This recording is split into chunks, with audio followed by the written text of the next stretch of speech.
Hello, good evening everybody.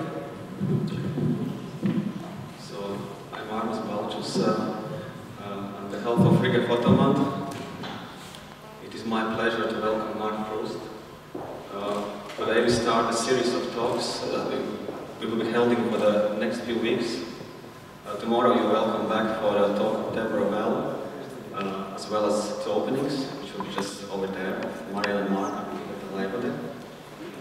Next week we have two talks. On Wednesday, Jörgen Engström from Sweden, and on Friday, Antoine Tagata. And at the end of the month we also have a presentation of Latin photographers. They all will be taking place here in this hall. Marc Prüst today was also taking part in portfolio review. He's known as a photography consultant, been involved in many festivals, book editing, originally from Norway, based in France. And today quite a few people after portfolio review left in tears. So I hope he might maybe give similar experience to some of you tonight. So,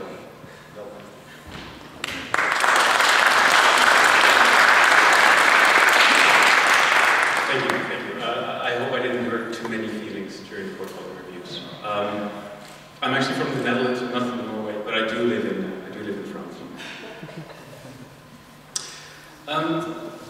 Photography is wonderful. Most people here, and most people in general, love to take pictures. Most people are able to take beautiful pictures, and they get a lot of likes for their pictures of their Facebook or Instagram accounts. And many people get exhibitions, are able to publish photo books, publish in magazines, but at the same time it seems harder and harder to make a living with photography. And with all these beautiful images that surround us, many people ask themselves, I like photography, but indeed, is it art? And in order to get a grip on this point, I think we need to answer two questions. First, what is art? And second, is photography unique from other art forms? One thing that came to mind when I considered that first question was the distinction between applied arts and art for art's sake. Now, graphic design, for example, would be a good example of applied art. And objects we see in museums, a painting by Vincent van Gogh, for example, is perhaps art for art's sake. Now, let me try to give my hand to give you a definition of what art is.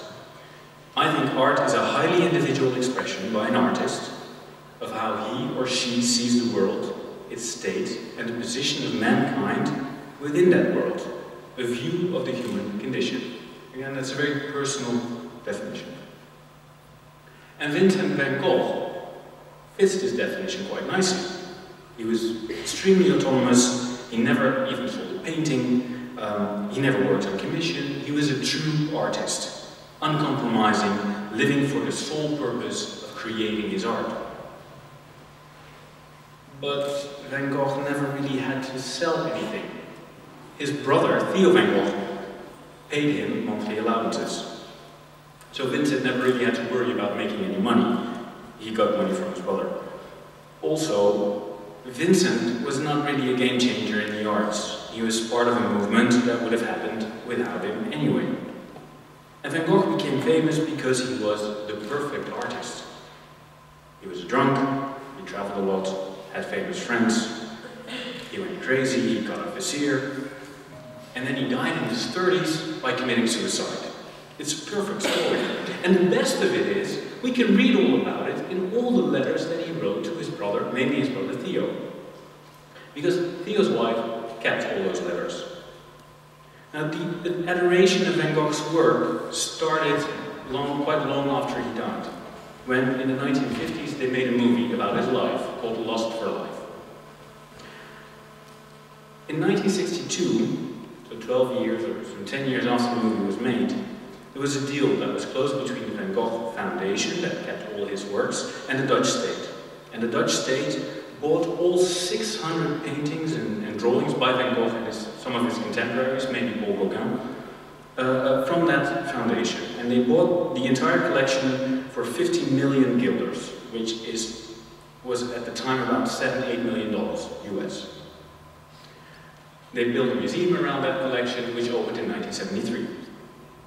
Then in March 1987, Goto Yasuo, that's a Japanese insurance broker, bought a version of Van Gogh's Sunflowers at Christie's for a record sum of $39,921,750 US. So whereas in the 60s you could buy 600 works by this artist for $7.5 million, in the 80s you had to pay $40 million for one. In fact, the auction house borrowed the entire sum against a nice interest rate to Mr. Goto so he could buy the painting. Christie's took an investment into creating a market for sunflowers and Van Gogh paintings, because they knew a lot of them were around in the market. And it worked very well, because this is that famous painting.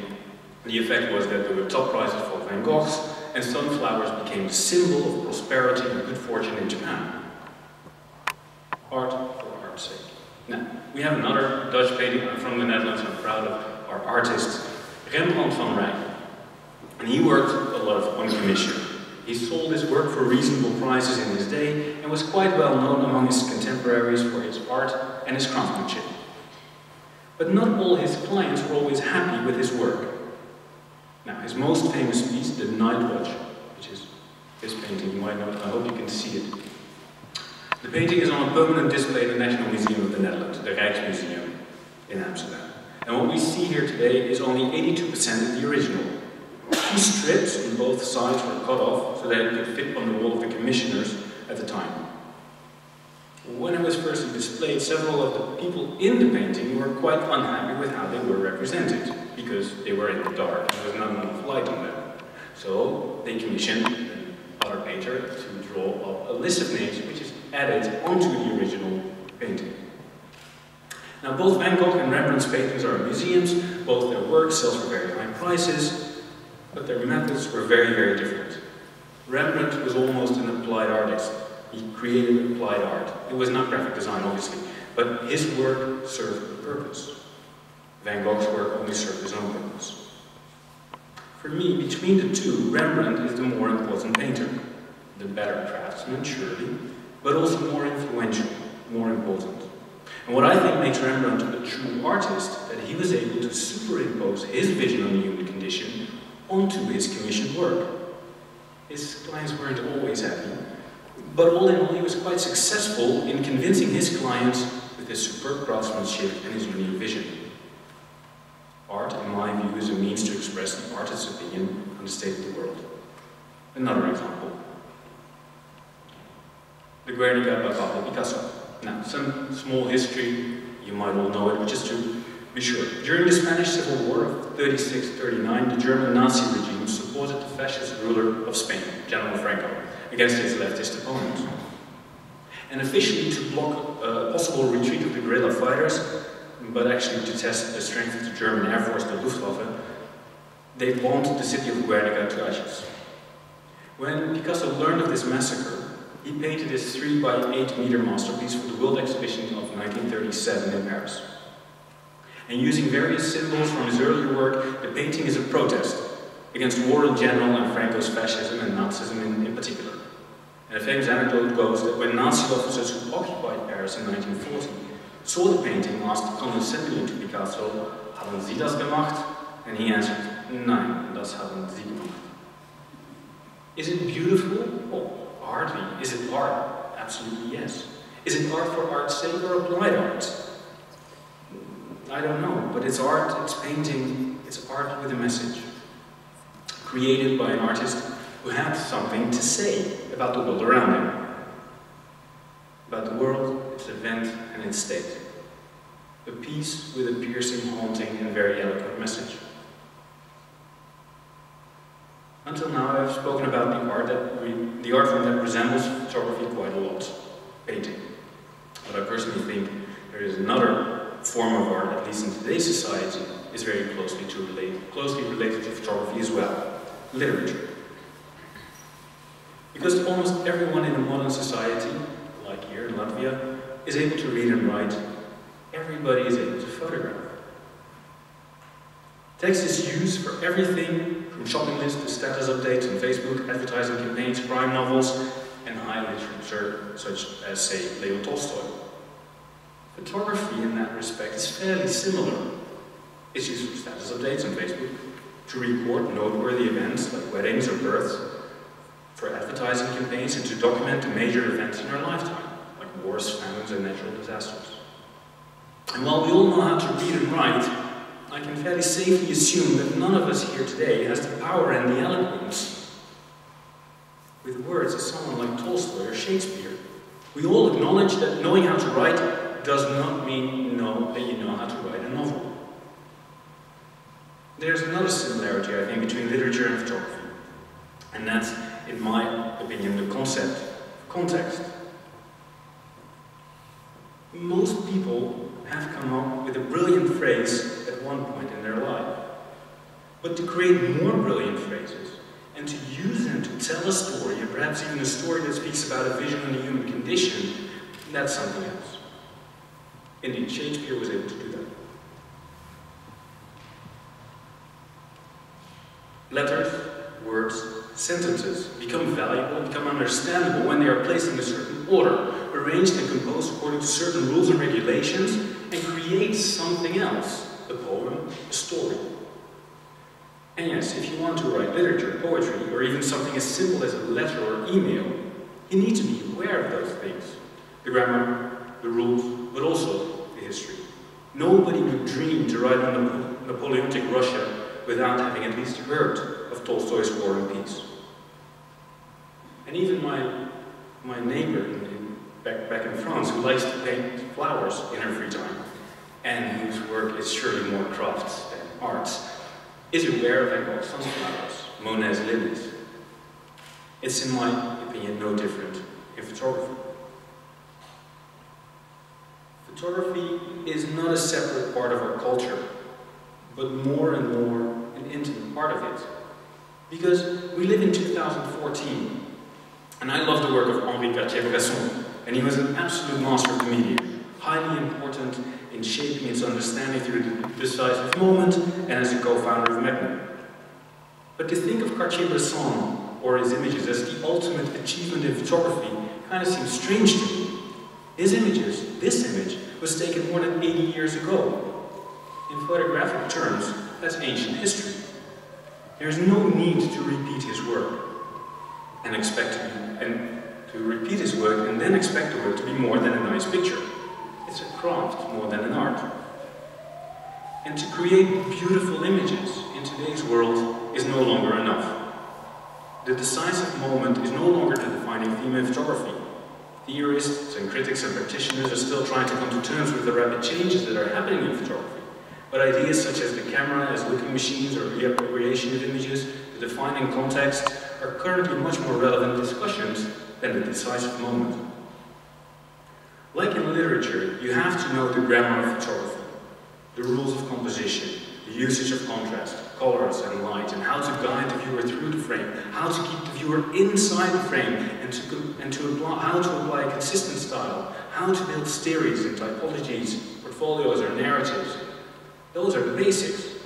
And then indeed you have to be aware of the history of the medium, where it came from, what its culture is, and how it is placed in our current culture in order to use the techniques I just mentioned here on how to create relevant images. You need to be aware that your photography is part of a culture, a history. The medium has a history that goes back further than the 180 odd years when the first photograph was taken. This is that first photograph, taken in 1827 by Nicolas, and it's the view from his window. In fact, this seems to be the oldest known permanently fixed image created by a combination of lenses and chemicals in 1825, also by Nicolas, and it's a photograph of a gravure from the 17th century. And it was discovered in 2002 and then acquired by the French National Library. But photography being a technological invention, we might even have to look further back than 1825 to the various components that make up the main tool of the camera.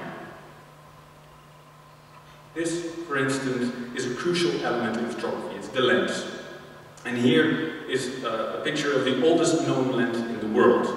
It's in the collection of the British Museum, and it's called the Nimrod lens. It was found in what is now Iraq. It is 3,000 years old. We don't know what it was used for, but the idea that these kind of components have been with us, it's part of the history and the culture of photography. Photography is part of our cultural heritage.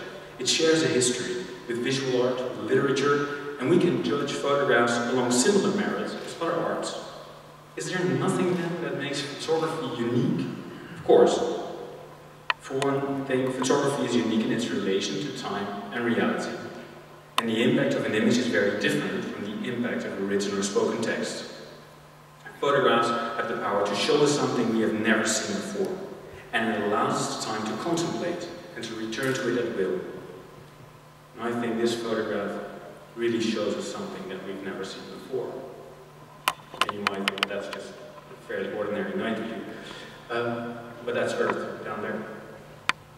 It's the view of the twilight sky and Martian horizon taken by NASA's Curiosity Mars rover.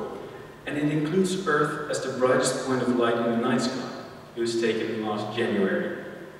And the image has been processed to remove effects of cosmic rays. But a human observer with normal vision, if standing on Mars, could easily see Earth and the Moon as two distinct bright evening stars. Here's something that is truly new to me.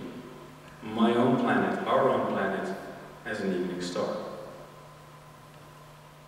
Now, obviously, this is an exceptional image, and most photographers are not in a position to create such a photograph. But instead of trying to find the one exceptional image, I think photography is much more powerful when it uses its unique capacity to communicate while provoking strong emotions with the viewers, and taking into account its limitations as a medium. Most pictures do not communicate by themselves, like most words or letters don't do that. They need to be contextualized.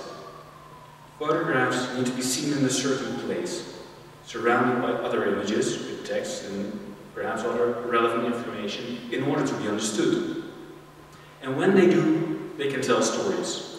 And through that story, they can convey a message or a point of view on something. Well, what then is a story? I will leave that, what a story is to the master, in my personal opinion, Kurt von.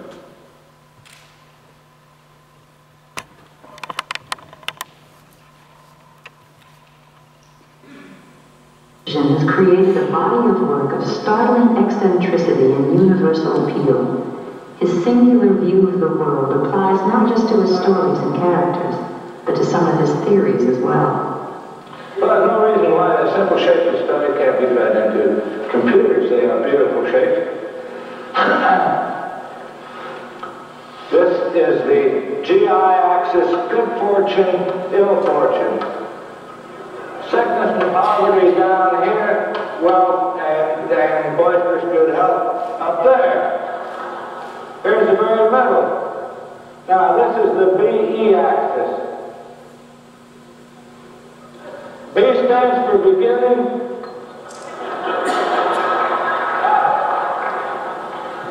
E stands for electricity. Now this is an exercise in relativity, really, is the shape of the curves of what matters and not their origins. So we'll start a little above average, is why get a depressing person. We'll start the whole thing, we call this better man than home, but it needn't be about a man, and it needn't be about somebody getting into a hole. But it's just a good way to remember. Somebody gets into trouble, gets out of it again. People love that story. They never get sick of it. Not copyrighted. Another story, also a beautiful curve, and easily put into a computer. Called Boy Gets a Girl, but it needn't be that. Just a way to remember it. Start on an average day, average person, not expecting anything to happen a day like any other. Find something wonderful, just love it. Oh, God damn it.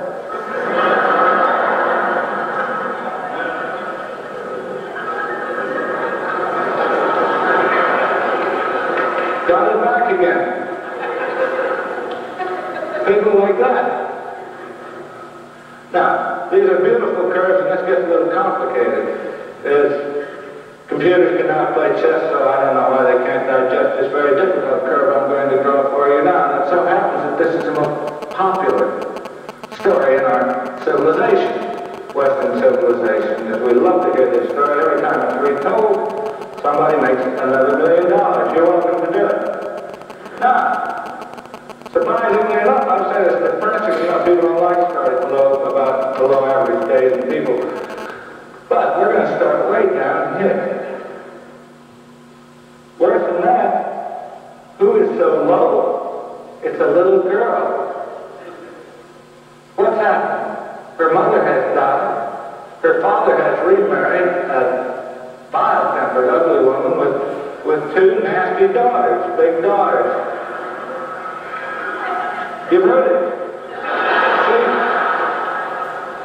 Anyway, there's a party at the palace that night. She can't go. She has to help everybody else get ready. She has to stay home. Now, does she sink lower? No.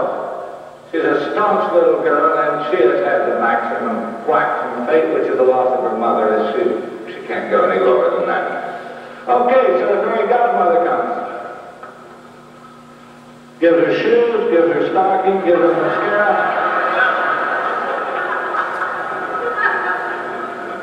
Gives her means of transportation. Goes to the party, dances with the prince, has a swell time. Boring, boring, boring, boring, boring, boring, boring. Now there's a slight inclination to that line as I've drawn it because it takes perhaps 20 seconds, 30 seconds for a grandfather clock to strike 12. Does she wind up at the same level? Of course not. She will remember that dance for the rest of her life. Now, she poops along on this level till the prince comes to shoe fits. She achieves off-scale happiness.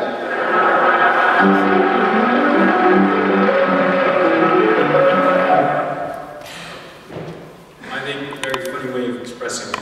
I think he's a brilliant man. But what he points to are two things, I think. Firstly, there's nothing wrong with retelling the stories from our culture in new ways. In fact, photographers would do well to know their visual history. Humans connect easier to images and formats they recognize. The images we see every day are part of our culture, and we understand them based on that culture. And if a photographer is not able to place his or her work in that larger context, and is not able to understand what came before or what happens now, you are working in a void. The other is that stories are more than random collections of events or moments, but that the events need to be connected and lead to a certain point in the story climax. There's a continuity leading to a conclusion. Otherwise said, something needs to happen in a story. Now, if you know Vonnegut's work, he seems to ignore most of his own theories, but I don't agree. He knows the rules and therefore he's able to break them. But how do stories then relate to reality? Because photography in most cases still is a representation of reality. I'm going to quote a British professor, David Campbell, here. And he said, the event is not what happens, the event is what can be narrated. The event becomes an event through the process of narration itself. It's kind of complicated, but as an example, the French Revolution. I live in France, so I'm using the French Revolution. The people taking part in the storming of the Bastille on the 14th of July were not aware that they were taking part in an event that was called later on by historians the French Revolution. The whole idea of the French Revolution was conceived later on by historians reviewing the events. Narration makes events appear in stories, so we can transmit information about those events to other people.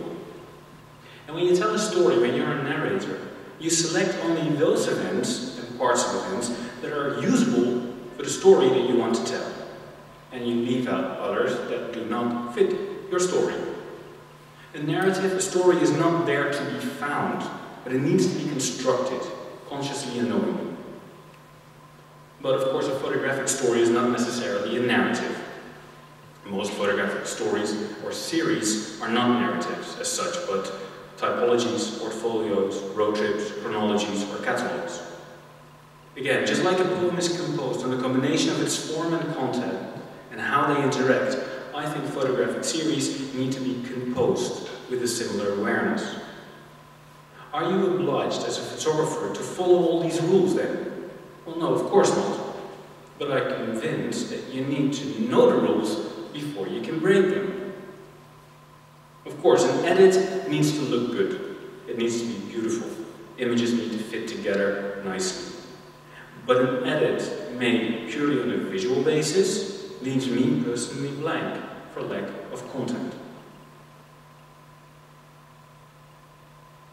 Photographers who are aware of the cultural and historical context of their work and know why they make the photographs that they do and go beyond the collecting of decisive moments, but are able to use their images to compose a series and have that series tell a story that is eloquent, gripping, relevant, and urgent, whether it's fiction or non-fiction, then yes, photography, in my opinion, is an art.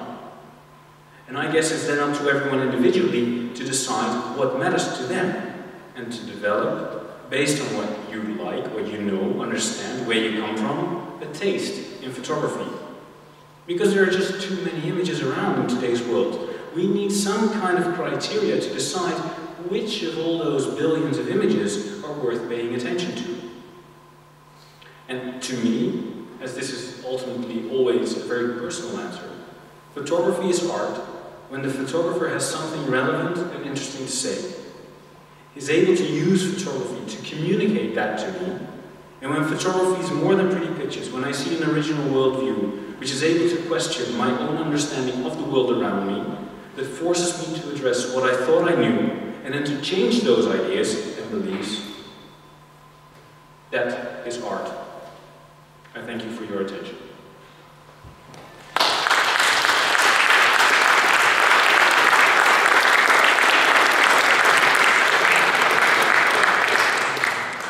Do you have any questions or remarks?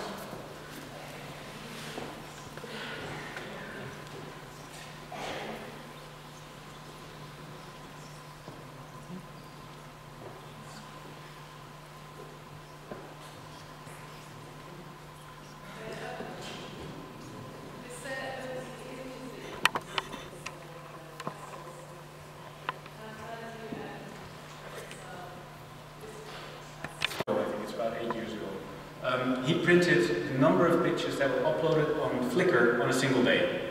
And he printed all those pictures and he threw them into a museum. And that's basically what you see represented here. I don't remember the exact number, but we're talking, I think 1.2 million, something along those lines at the time. For reference, today there's 350 million pictures uploaded on Facebook every single day. So the numbers have changed. And Louis' question was, how is this then art, according to my definition? It's art, but it's got very little to do with the photographs. For me, Erik Kessels gives here his point of view on the state of the world and tries to visualize and make us understand the sheer numbers of pictures that we are confronted with on a daily basis. And it's not in the quality or the visual quality of each of these individual images, but the sheer impact of what happens with all those pictures and all those images. Indeed, we need some kind of way to make sense of it. That's my interpretation. So is this art? Well, yeah, he's got a point of view. Whether that's relevant or interesting, that's not up to me. For me, it's interesting. I find it a very powerful way of visualizing the numbers that we're talking about. Is it? I prefer the Guernica, but yeah, I think it's pretty relevant. Anybody else? Any of the photographers who left crying?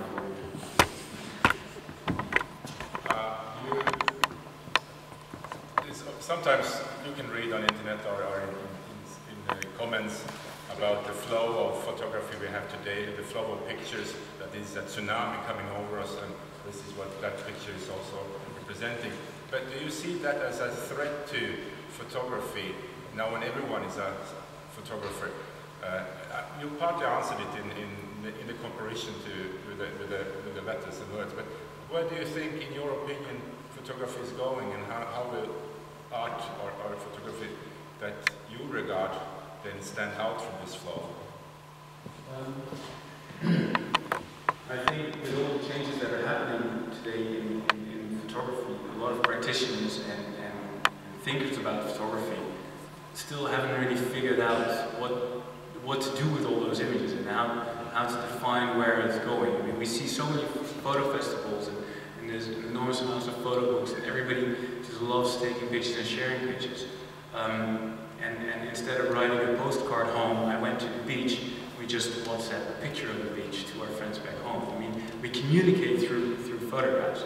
I think that's, I mean, whether you like it or not, it's the reality. But for me, it's interesting to see that the visual literacy of people is just growing, because people are using photographs to communicate directly. And maybe those pictures aren't great photographs, but they do communicate. And I think it offers an opportunity for photographers to use the visual literacy of their audience in order to get their point across. But again, it's about what do you want to communicate. I think not every photograph has to be art, and I'm not always merely interested in art photography, but I think you can judge an image by its usage. I can show you terrible pictures that are, in fact, perfect pictures. If you show me the picture of my 3 daughters, it makes me a happy man, and it's a perfect picture to me, because it's a representation of my 3 daughters, and I'm a proud father, so therefore it makes me happy. Does it go beyond that? No, of course not. It's not a relevant picture to anybody but me, my wife, and maybe my mother. But based on its usage, I can decide that for that, in that context, it's a perfect picture. But I think it's very important then for photographers to decide what the usage of their pictures is supposed to be, who is the audience, and if that audience is indeed very visually literate, I think that's only a benefit, and can only help the photographer and photography as an art to become better understood and better used. But it's up to the photographer indeed to decide what do you want to communicate with your photographs, and ideally to whom are you communicating it. If you're just taking pictures, I think the relevancy is hard to find. Does that answer your question?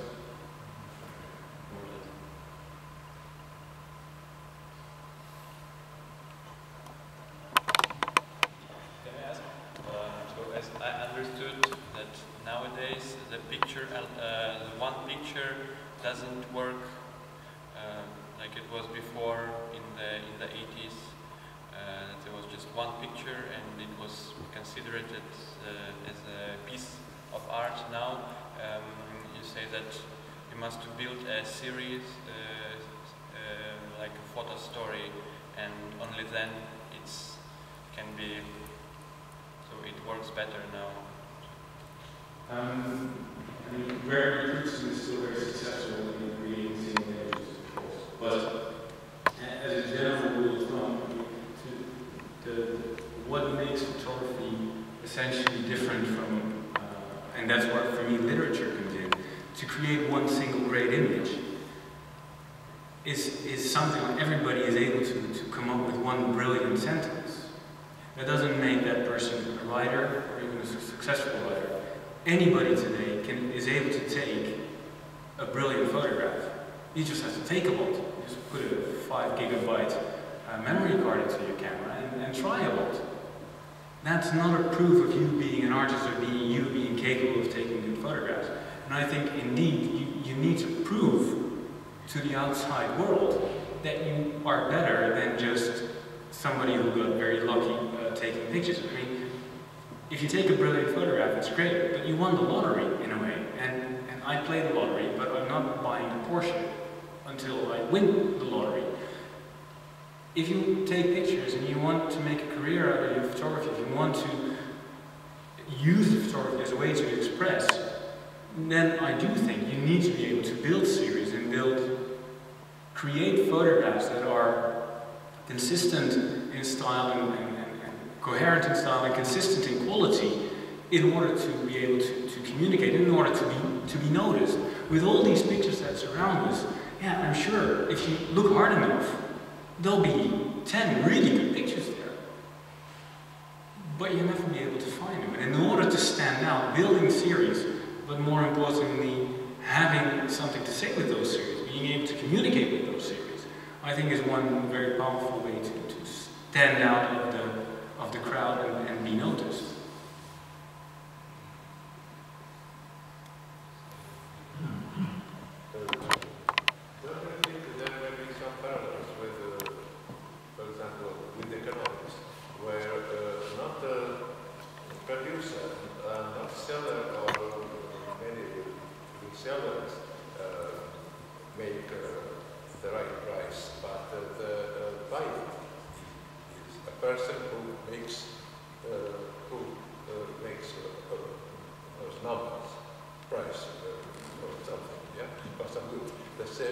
Sometimes, or always,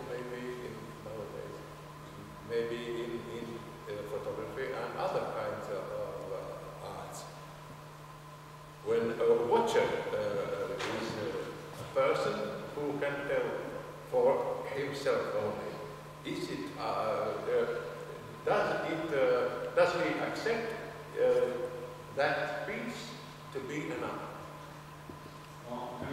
You made the link to economy. That is only one example. I understand. The difference between economy and the art market is very interesting. The economy is actually regulated. The art market is completely corrupted. I mean, it's in the eye of the beholder, like that Van Gogh painting. Is it really worth 40 million? No, it wasn't even worth 40 million. It was an investment by somebody who was selling art to create high prices. They made it the most expensive picture in the world, so everybody loved, at that point, Van Gogh. Who decides the price of a photograph? Is it the buyer? Is it the seller? Yeah. Not buyer, seller, the watcher is that. Watcher, viewer, is a person who tells for himself. Yeah. Is it an art or not? Absolutely. And I think that's, you have, everybody can decide for themselves whether it's art or not. I mean, I'm not here to tell you what art is. I mean, I have my own personal interpretation, and I shared that. If it's art to you, it's art. I've tried to make sense, because the difference in painting, for example, is that it's still very expensive and quite difficult to create visually beautiful paintings. I can't do it, because I don't know how to draw, and I can't do it. Most people can't do it. It's a real skill. And it used to be a real skill to take beautiful pictures. When it was invented, you need a chemical training and a visual training, you need to know about lens. It was actually really difficult and very expensive to create a beautiful photograph when around its invention 180 years ago. But nowadays, that's no longer the case. If I go on Facebook, Flickr, Instagram, I mean, there's beautiful pictures by the millions. Yeah, is it all art because it's pretty? For me, no. And I try to kind of distinguish between those and try to find out which images matter to me through this kind of process of what they're used for, and do they really express a point of view that is relevant to me by the artist? In most cases, I have to answer no to that question. Does that answer your question a little bit? Can I just add some words to my question? You showed us the Henri Cartier-Bresson picture. I think it was the backyard of Saint-Lazare station. Yes, and it's a beautiful image, and it's a bit mystic, dark. So, and we all looked at it, and I think everyone enjoyed it. So you want to say that nowadays it's not enough just to create a picture like this, and the person can look. Maybe it's maybe the one picture of this picture can tell a better story than one photo series nowadays. I don't know, maybe. So isn't it enough to create just such a genial picture? It won't get noticed. Okay, because of Facebook. I mean, if you put that picture, beautifully printed, on your museum wall, you will be known. Had that been the picture taken today and put on Facebook, and he was not the big name that he is, I don't, personally, I don't know. And again, I have deep, deep respect for his work and his position in photography, but that kind of work is just no longer relevant today. I think, because it would not have been noticed.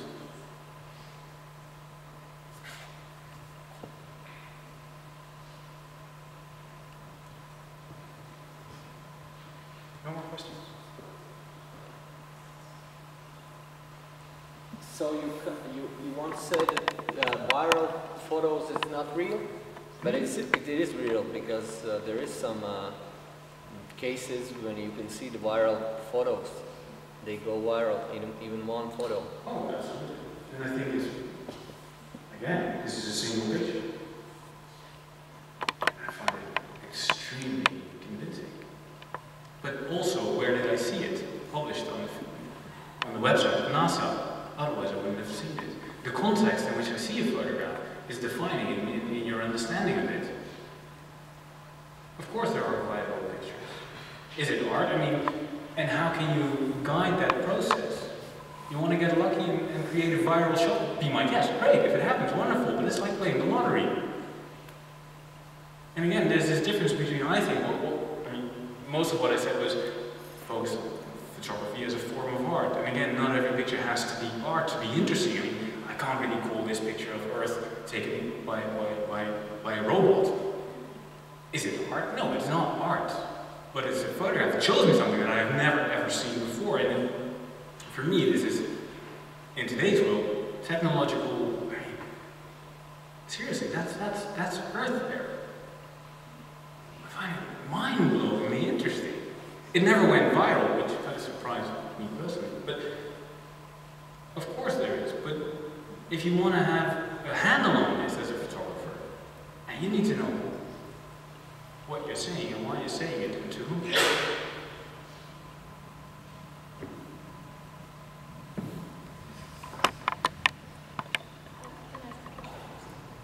Sure. Could you please maybe summarize your opinion, because I can't understand. So is photography an art nowadays, or is it not? Because you say about all these thousands and millions of pictures on Facebook, and it's just so easy to get lost. If there is a really, truly brilliant, genius picture, it will just get lost. So the photos like this, the backyard of Garcin Nazar, if it was taken nowadays, it would probably just disappear and vanish. So are you saying that nowadays it's the photography as an art is simply impossible because there's so many? No. Just can you summarize this idea for me, because I do not understand it. No, photography can be art, but only if the creator of those images has a clear position on the human condition and is able to communicate that through a series of photographs. For me, I mean, you have to decide your own definition, I guess, but that's my definition. But I mean, it's a bit obvious, because it's always important to have clear position. It's always important to convey some opinion, idea through any kind of any piece of work. Yeah, but out of all these photographs these 350 million pictures on Facebook, they don't communicate any big ideas other than, look, I'm having a nice ice cream for dinner. Yes, this one does communicate. Exactly this. But I'm quite specific in that. And I think photographers really, in general, have to know much more about the history of photography, the context of photography, the culture of photography, where it came from, where it's placed, and to have a very clear position within that debate. Most photographers that create work and want their work to be seen outside their own circle love to take pictures. I'm not really interested in people who love to take pictures. I'm interested in people who have something to say and use their photography to say that. That has to be quite, for me, quite explicit and quite clear. And I'm not willing to accept vague concepts as feelings, emotions, because it's very simple to create beautiful pictures. And I'm not interested in beautiful pictures as such. Yeah.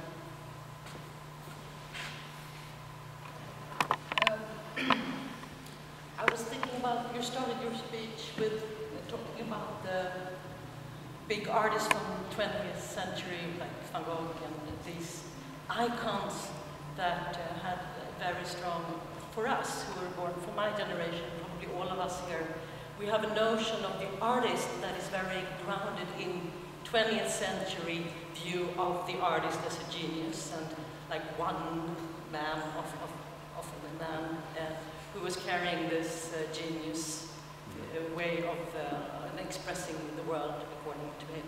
But can you reflect on maybe that the artist's role is changing, and maybe the way the artist is doing his or her work in our century now might differ from what we are used to from before? Do you see any change in that role?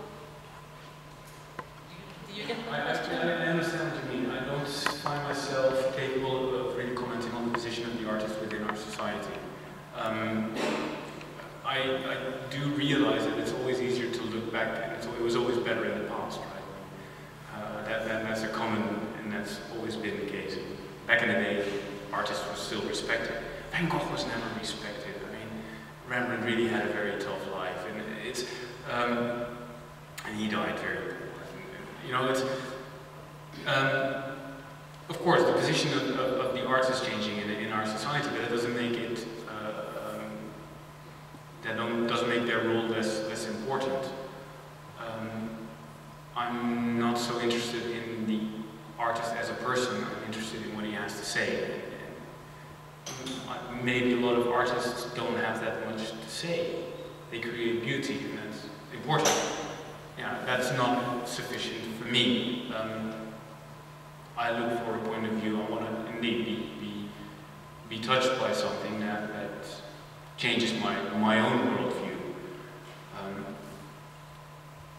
Is that different from? I mean, I can only speak for myself again. Has the role of artists changed? Yeah, no doubt. I mean, the art market is nothing what it was like before. I mean, pictures are being sold for. I mean, photographs for 4 million, but 5 million, what is it nowadays, the most expensive photograph? But paintings for 40, 80, 100, 120 million, it's just beyond my grasp. Is that still art? Yeah, I guess so, but it's not an art deal. I'm not talking about the art market as such, because I don't have a handle on it, I don't really understand it. And again, the economy and banks are still regulated. The art market is completely corrupted, I think. It's not a real answer.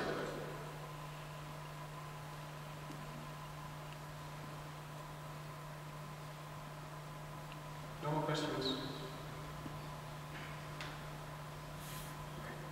And I thank you for your